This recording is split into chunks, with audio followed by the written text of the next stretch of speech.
misma, expresada con palabras diferentes. Así como en los paquetes de cigarrillos hay una advertencia que dice fumar es peligroso para la salud, yo quiero advertirle que el pensar equivocadamente también puede ser peligroso para la salud. Y en este estudio bíblico de hoy vamos a descubrir si usted es culpable de una manera de pensar equivocada. Hoy quiero compartir con usted una fórmula espiritual para enfrentar los malos pensamientos, generalmente producidos por la depresión, la autoconmiseración, la preocupación, el miedo, las iras, el enojo. Y si alguno de ustedes piensa que nosotros los pastores no experimentamos ninguna de estas cosas, pues mi amigo le diré que está completamente equivocado. Pero quiero darle a conocer lo que Pablo escribió desde la lóbrega celda de una oscura cárcel, en donde estuvo prisionero por predicar el Evangelio de nuestro Señor Jesucristo. Y quiero que escuche atentamente lo que el apóstol dice en Filipenses 4, comenzando con el verso 4. Regocijaos en el Señor siempre. ¿Quién dijo eso? El apóstol Pablo. ¿Y cuándo lo dijo? Mientras estuvo preso en una cárcel romana. Regocijaos en el Señor siempre. Otra vez os digo, regocijaos. Vuestra gentileza sea conocida por todos los hombres. El Señor está cerca. Por nada estéis afanosos, sino sean conocidas vuestras peticiones delante de Dios en toda oración y ruego con acción de gracias. Y la paz de Dios, que sobrepasa todo entendimiento, guardará vuestros corazones y vuestros pensamientos en Cristo Jesús. Recuerde que estamos hablando de cómo controlar sus pensamientos, cómo controlar su manera de pensar.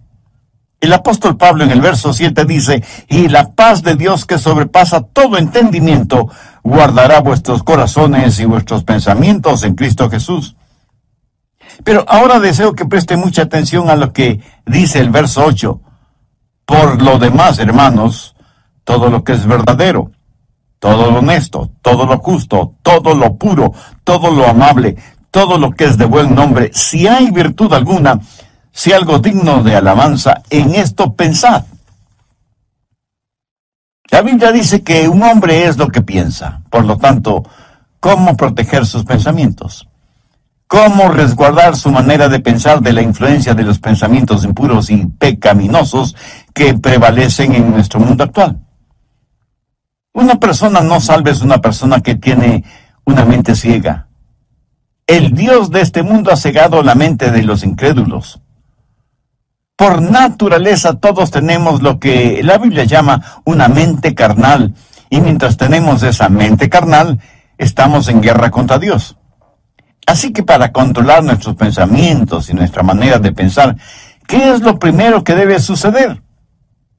Pues que nuestra mente carnal sea convertida. Pero escúcheme, aún una mente convertida puede ser corrompida. Pablo les dijo a los filipenses que estaba preocupado porque Satanás podía sutilmente corromper sus mentes de las sencillas enseñanzas del Evangelio del Señor Jesucristo. Y ciertamente Satanás puede venir y seducirnos. Una mente cristiana puede ser seducida y alejada de las verdades bíblicas. El diablo puede construir fortalezas en los corazones y mentes de los creyentes. Por eso, una mente que ha sido corrompida debe ser reconquistada. Debemos recuperar el terreno perdido. Escúcheme, una mente corrompida que ha sido reconquistada tiene que ser controlada por Cristo. El Señor debe estar a cargo de nuestra mente y debemos aprender a escoger nuestros pensamientos, así como escogemos a nuestros amigos, si es que tuviéramos el suficiente sentido común de escoger solo buenos amigos.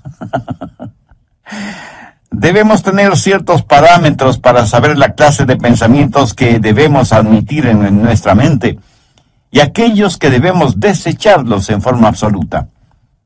Pero Pablo, cuando está listo para hablar de estos parámetros, primero presenta un contexto como base fundamental de lo que va a hablar.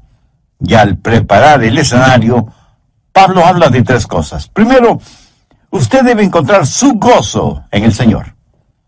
Note que en el verso 4 él no dice, regocijaos siempre. Hubiera sido una verdadera tontería si solo decía eso. Pero no es ninguna tontería cuando dice, regocijaos en el Señor siempre. O sea, les está diciendo a los filipenses que el verdadero gozo solo lo encontrarán en el Señor Jesucristo. Esto pone en evidencia que cada creyente que controla su manera de pensar tendrá un gozo, un regocijo consciente, continuo, conspicuo y contagioso, porque ese gozo está fundamentado, anclado en el Señor Jesucristo. Permítame compartir con usted algo muy personal. Yo procuro tener siempre mi mente ocupada, aún en tiempo de descanso o de vacación, porque una mente ociosa es el mejor taller del diablo. Y he descubierto el secreto de la fortaleza. Es el gozo del Señor. Él es mi fortaleza. Y eso no es solo una frase bonita, ni parte de alguna canción espiritual preferida. Es la realidad. El Señor es mi fortaleza. Hay veces cuando dejo mi oficina y vengo a grabar estos mensajes radiales y estoy física y mentalmente cansado. Y me detengo y digo, Señor Jesús, te amo. Gracias por quien tú eres y lo que representas para mí. Tú eres en verdad mi fortaleza física, mental, espiritual y emocional. Y casi de inmediato siento el poder y la fortaleza que inunda mi cuerpo y sé, sin la menor sombra de duda, que el Señor es mi fortaleza. Y por eso me regocijo siempre en el Señor. Por favor, busque Juan 15:11. Estas cosas os he hablado para que mi gozo esté en vosotros y vuestro gozo sea cumplido. De paso, quiero decir que el gozo en Jesús es el único gozo que permanece. Si su gozo depende de alguna otra persona o de alguna cosa, ese es un gozo pasajero que no permanece. Que alguien o algo puede quitárnoslo. Yo me alegro de que el gozo de Pablo no era porque estaba en libertad. Porque le hubiera sido completamente fácil decir que estaba gozoso si tenía libertad. Pero él dijo que tenía pleno gozo estando en la cárcel. Así que no tenga su gozo de las circunstancias. No pretende encontrar su gozo en las diversiones. No espere encontrar gozo genuino en los negocios. Ni se engañe creyendo que el verdadero gozo está en tener amigos, aunque sean buenos amigos. Tampoco el tener buena salud es fuente de gozo verdadero. Todas estas cosas que he mencionado le pueden proporcionar ciertas alegrías pasajeras, pero nunca un gozo genuino y verdadero. El único manantial de gozo profundo y permanente es el Señor Jesucristo. Regocijaos en el Señor siempre. Otra vez digo, regocijaos. Segundo, recuerde que Dios siempre está cerca. Reconozca la presencia de Dios continuamente. Pablo en el verso 5 de Filipenses 4 dice, vuestra gentileza sea conocida de todos los hombres, el Señor está cerca. Escúcheme, la expresión el Señor está cerca no es en referencia a la segunda venida de Cristo, sino que describe la realidad de lo que Pablo estaba experimentando en esa prisión romana. Y él dice, el Señor está aquí, conmigo, aún en esta celda. En Juan 14:16, el Señor Jesús dijo, y yo rogaré al Padre, y os dará otro consolador, para que esté con vosotros para siempre. La forma de tener una saludable actitud mental es encontrando gozo en el Señor, y estar consciente de la constante presencia de Dios. Cuando usted hace esto, lo maravilloso es que Jesús le ayuda a llevar sus problemas. Es como si Pablo estuviera diciendo, aunque estoy aquí en la prisión, el Señor Jesús está conmigo. ¿Sabe? El Señor Jesús no vino para sacarle de los problemas, sino para vivir esos problemas con usted. ¿No es eso maravilloso? El otro día estuve leyendo acerca de unos prisioneros en la época de José Stalin en Rusia, cuando perseguían ferozmente a los cristianos y los mataban. Un grupo de 20 cristianos estaba reunido en un edificio cuando Stalin, al frente de un pelotón de soldados, entró en el recinto y comenzó a hacer una lista de quienes estaban reunidos allí. Un oficial vino y le informó que había 30 personas. Entonces uno de los cristianos dijo: oficial, está equivocado. Estamos aquí 31 personas porque Jesús está aquí con nosotros. Qué hermoso, ¿no le parece? Tercero, rehúse el preocuparse por todo. Filipenses 4:6. Por nada estéis afanosos, sino sean conocidas vuestras peticiones delante de Dios en toda oración y ruego, con acción de gracias. ¿Lo captó? Por nada estéis afanosos. En el original griego esta frase conlleva la idea de algo que se desgarra. Y eso es exactamente lo que la preocupación hace, nos desgarra interiormente. En un lado está el temor y en el otro lado está la esperanza, y usted se encuentra exactamente en la mitad. ¿Qué es lo que Pablo dice? Por nada estéis afanosos. En varias de sus enseñanzas, el Señor Jesucristo dejó muy claro que no valía la pena el vivir lleno de preocupaciones. Con las preocupaciones, nadie ha podido añadir ni un solo centímetro a su estatura, ni ha podido solucionar algún problema, o disminuir una carga, o secar una lágrima. La preocupación, mi amigo, no tiene ningún valor y además es una gran pérdida de tiempo. Consume nuestras energías. La preocupación no sirve absolutamente para nada. La preocupación no quita la incertidumbre del mañana, pero sí succiona la energía de hoy y cubre con sus oscuras nubes el brillo del sol de hoy. Jesús dijo que son los paganos los que se preocupan desmedidamente por todo, y que nosotros como hijos e hijas de Dios no debemos ser como ellos porque Dios cuida de nosotros. Pablo se prepara para decirnos cómo proteger nuestros pensamientos y por eso pone como trasfondo el gozo del Señor, para que reconozcamos que Cristo siempre está con nosotros, para que dejemos de preocuparnos desmedidamente por todo. Pero ¿cómo hacerlo? Por nada estéis afanosos, si no sean conocidas vuestras peticiones delante de Dios en toda oración y ruego con acción de gracias. ¿Tiene usted algún problema que lo considera como un gran problema? Deseo que este mismo momento piense en el problema más grande que usted está enfrentando en la actualidad. ¿Ya lo tiene en su mente? Bien. Ahora, duplíquelo en tamaño. Sí que es enorme, ¿verdad? Ahora permítame preguntarle, ¿es este su problema más grande que Dios? ¿O demasiado grande para Dios? Por supuesto que no. Véalo a la luz de Dios, recordando que para Dios no hay nada imposible. Y si usted puede orar por las cosas grandes, eso quiere decir que también puede orar por las cosas pequeñas. El peligro no es que fallemos en orar por las cosas grandes, sino que dejemos de orar por las cosas pequeñas. Por eso el consejo de Pablo es: sean conocidas vuestras peticiones delante de Dios en toda oración y ruego con acción de gracias. Cuarto, desarrolle un espíritu de gratitud. Esto es en preparación para que usted pueda revisar su manera de pensar. Puede evaluar sus pensamientos para saber si los deja o no entrar en su corazón y en su mente. Tenga un espíritu de gratitud.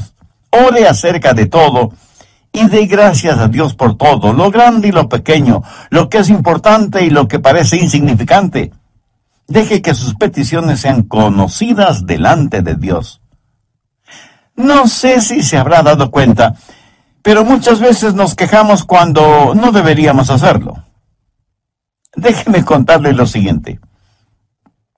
Hace algún tiempo ya viajaba en el automóvil de un amigo. Él iba manejando y yo le iba contando que nuestros hijos, unos estaban en una escuela privada, otros en el colegio, y otros en colegios cristianos. Y me quejaba por el altísimo costo de la educación de nuestros hijos. Mi amigo me escuchaba y me observaba. De pronto dijo: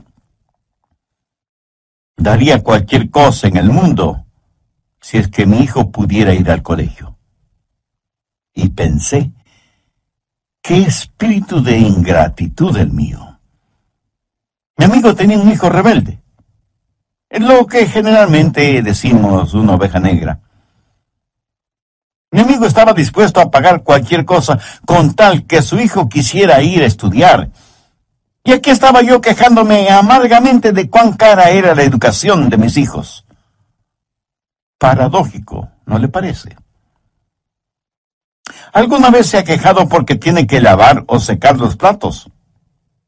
Hay muchas personas en muchos países del mundo que les gustaría tener platos aunque fueran sucios. ¿Me escuchó?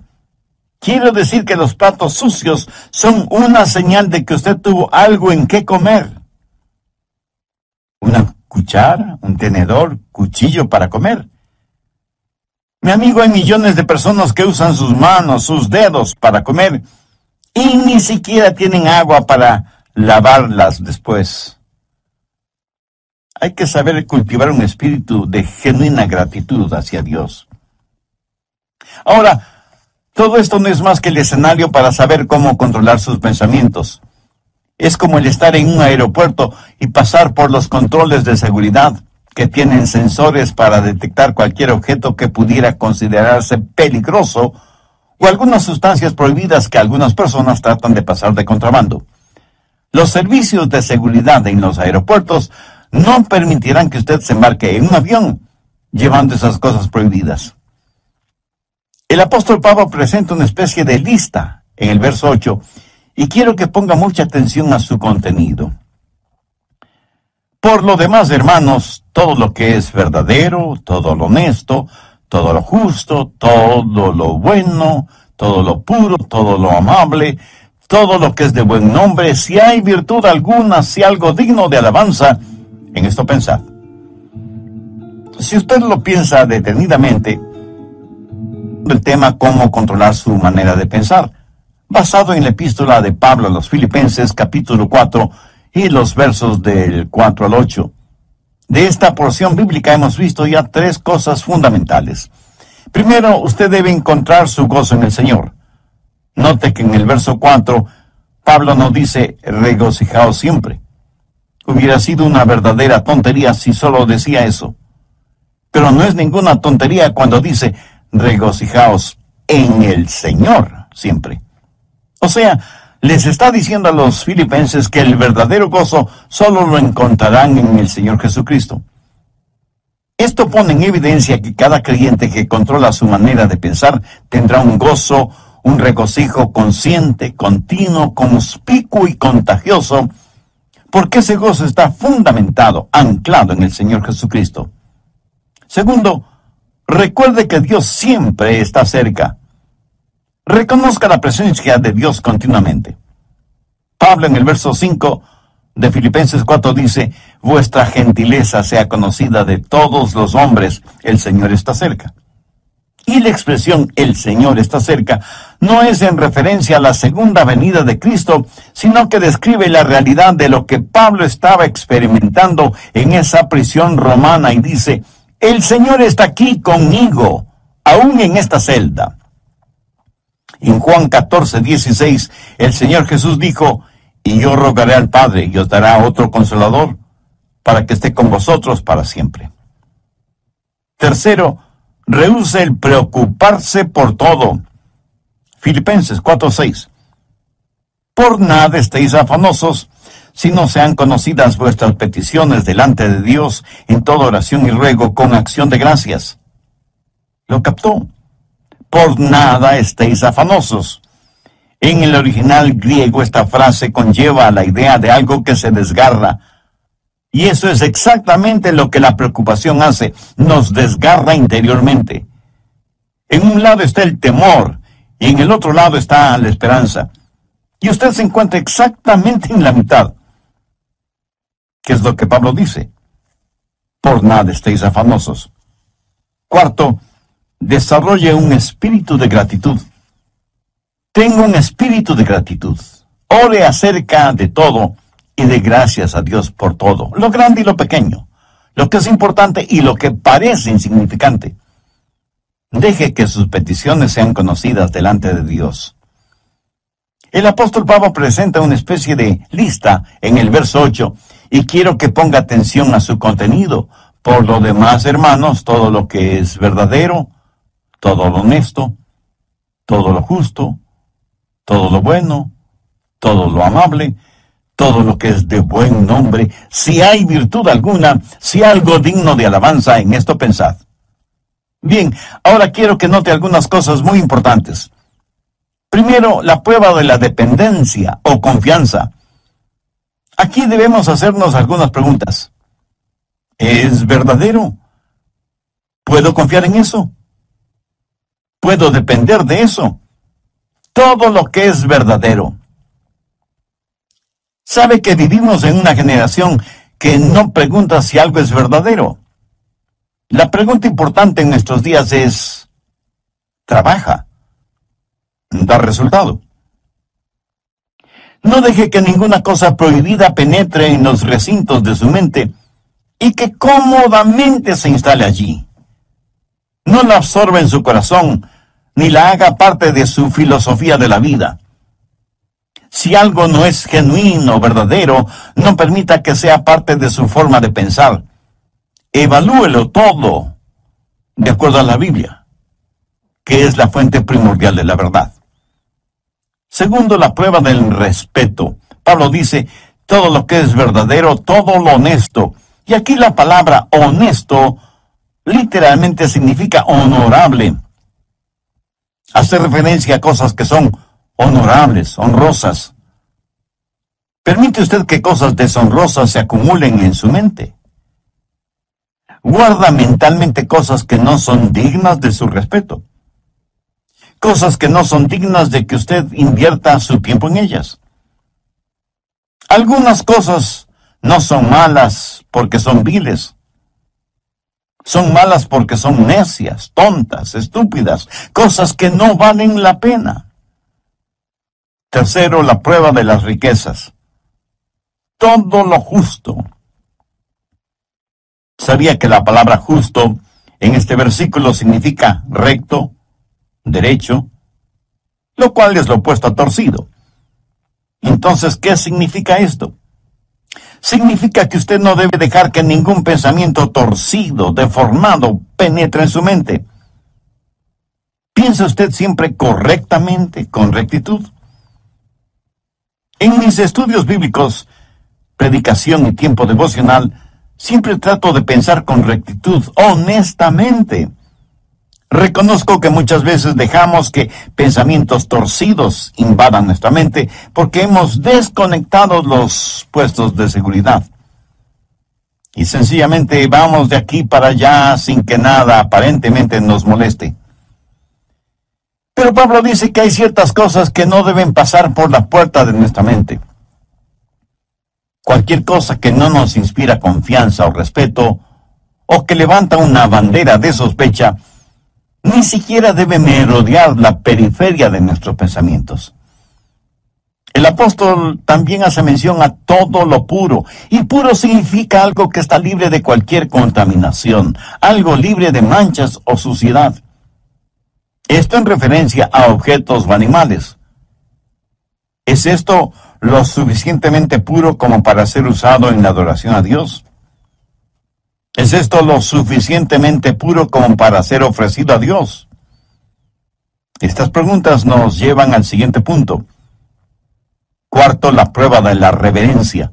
Todo lo que es puro.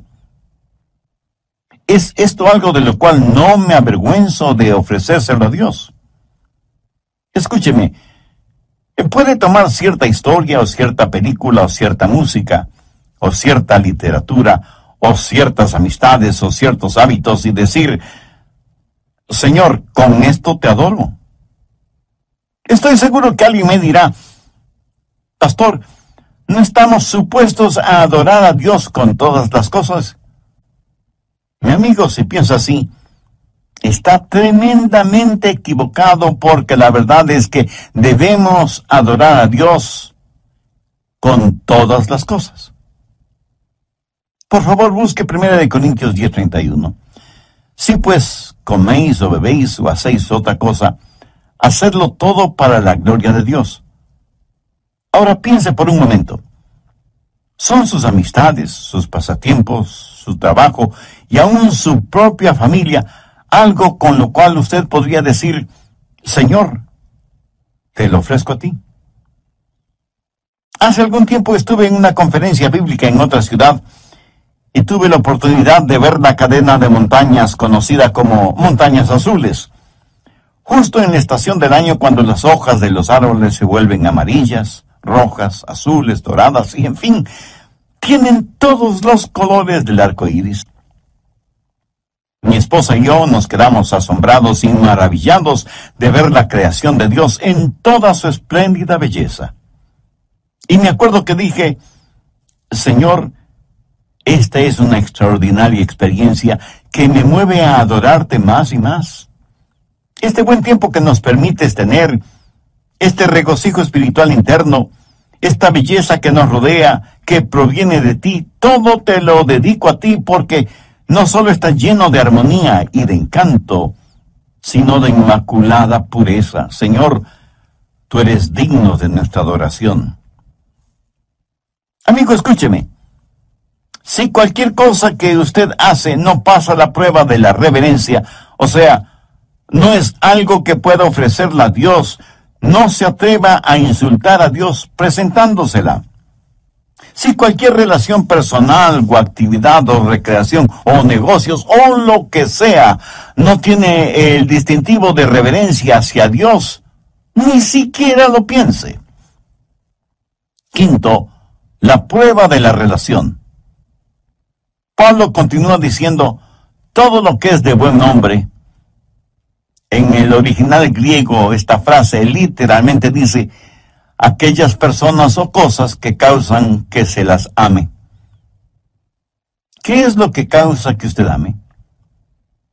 Si piensa en aquello que causa que usted critique injustamente o que provoca división entre otras personas, eso es erróneo, negativo, malo. Todo lo que es de buen nombre tiene la connotación de ser guiados hacia el amor. Lo que piensa le guía hacia el amor. Tal vez alguien me pregunte: Pastor, ¿y eso significa que tengo que aprobar lo que otras personas hacen? Sí y no. Si lo que hacen es bueno, beneficioso, ejemplar, útil, usted lo aprueba. Si es algo negativo, perturbador, divisivo o destructivo, por supuesto que usted no debe aprobarlo. Y no se necesita ser un genio para entender esto, ¿verdad? Pero el que no apruebe lo que otras personas hacen, por la razón que sea, eso no significa que no debe amarlas. Dios nos acepta a cada uno de nosotros, aunque obviamente no aprueba lo que como pecadores hacemos. Sexto, la prueba del refinamiento. Todo lo que es de buen nombre. Esto hace referencia a algo de categoría, buena educación, refinamiento, algo que es bueno sin mayores explicaciones. Verá, en todas partes del mundo y en todos los niveles sociales hay personas chismosas. Permítame decirle con genuina tristeza que la iglesia no es una excepción. Yo creo que el chisme es una especie de enfermedad que causa la pérdida de la memoria. Hasta ahora no he conocido a ninguna persona chismosa que admitiera ser chismosa. Por lo general, una persona chismosa comienza de la siguiente manera: bueno, usted me conoce y sabe que no me gusta eso de los chismes, pero sabía que... Y comienza...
A su chismografía con un aire de santidad y confidencialidad, como si estuviera contando una verdad absoluta. ¿Conoce usted a personas así? Ahora, si una persona hace algo y no sabe que lo ha hecho, debo pensar que esa persona tiene un tornillo suelto en su cerebro. Lo triste es que hay personas a quienes les gusta, les deleita el escuchar cosas que no son de buen nombre, relacionadas con otras personas. La gente usa sus oídos como tarros de basura, y luego se sorprenden de que los demás siempre estén botando basura verbal en sus oídos. Y la gente bota basura en sus oídos porque sabe que a usted le gusta escuchar esa basura. Y por eso usted sabe de todo el lodo moral, emocional y espiritual que hay en su barrio. En lo negativo, usted sabe todo de todos. La clase de personas que son los nuevos vecinos, que a determinada jovencita ya no se la ve porque está embarazada sin haberse casado, y sus padres, para evitarse la vergüenza, la mandaron a vivir con sus abuelos, que viven muy lejos. Que el hijo de los Pérez está preso por manejar en estado alcohólico, etcétera, etcétera. Y la gente permite que todos estos malos pensamientos tomen residencia en su corazón y su mente. Pablo, al finalizar este tema, dice: si hay virtud alguna, si algo digno de alabanza, en esto pensad. Esto es tan sencillo y sin embargo tan maravilloso. Usted en forma absoluta puede reconquistar, recuperar el terreno perdido, si reconoce que hay virtud y que es algo digno de alabanza el pensar en todo lo que es verdadero, en todo lo que es honesto, en todo lo que es justo, en todo lo que es puro, en todo lo que es amable y en todo lo que es de buen nombre. Tal vez lo que voy a decir será como llover sobre mojado, pero tengo que decirlo. Usted no tiene que pensar en ninguna cosa que no quiera pensar. Pero escúcheme, usted debe pensar en algo. Usted no puede controlar su vida mental poniendo a su mente en neutro.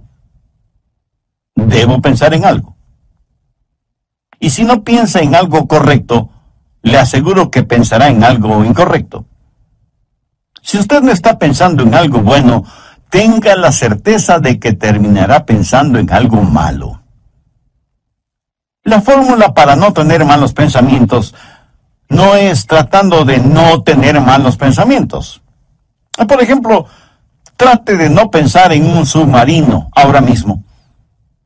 ¿Está seguro que no está pensando en un submarino en este mismo instante?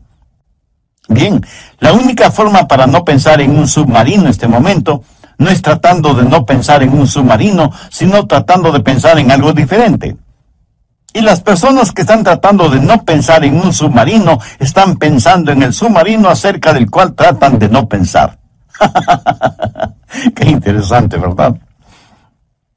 El apóstol Pablo, escribiendo a los hermanos, a la iglesia en Roma, les dijo: no seáis vencidos de lo malo, sino vence con el bien el mal. Deje que los buenos pensamientos inunden su mente y mantenga su corazón y su mente enfocados en el Señor Jesucristo. En Filipenses 4:7 leemos: y la paz de Dios, que sobrepasa todo entendimiento, guardará vuestros corazones y vuestros pensamientos en Cristo Jesús. Es casi imposible de explicar, pero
Estamos llamados a tener la mente de Cristo. Por lo tanto, debemos aprender a tener los pensamientos de Dios en Cristo y utilizar la normativa que Pablo nos da en Filipenses 4 como punto de seguridad por donde deben pasar todos los pensamientos antes de que tomen residencia en nuestros corazones y mentes. Y sea agradecido con Dios por su preciosa palabra. Debemos orar para que nos ayude a mantener nuestros pensamientos, nuestras mentes, nuestros corazones bajo la sangre de Cristo. Entre quienes me escuchan en este mismo momento, ¿habrá alguien que quiera entregar su corazón al Señor Jesucristo? Alguien que quiera ser salvo, independientemente de la edad que tenga o del nivel social o financiero al que pertenezca. Alguien que quiera tener un verdadero propósito para vivir y una firme esperanza a la hora de morir. Si usted puede hacer esa decisión espiritual ahora mismo, si ese es su deseo, le invito a orar conmigo una corta oración. Mi oración será únicamente para guiarle. Ore con sus propias palabras y puede orar en voz alta o en voz baja o silenciosamente si lo prefiere, pero ore con fe, con sinceridad, con convicción. Querido Dios, reconozco que mis pensamientos no siempre son puros, ni honestos, ni dignos.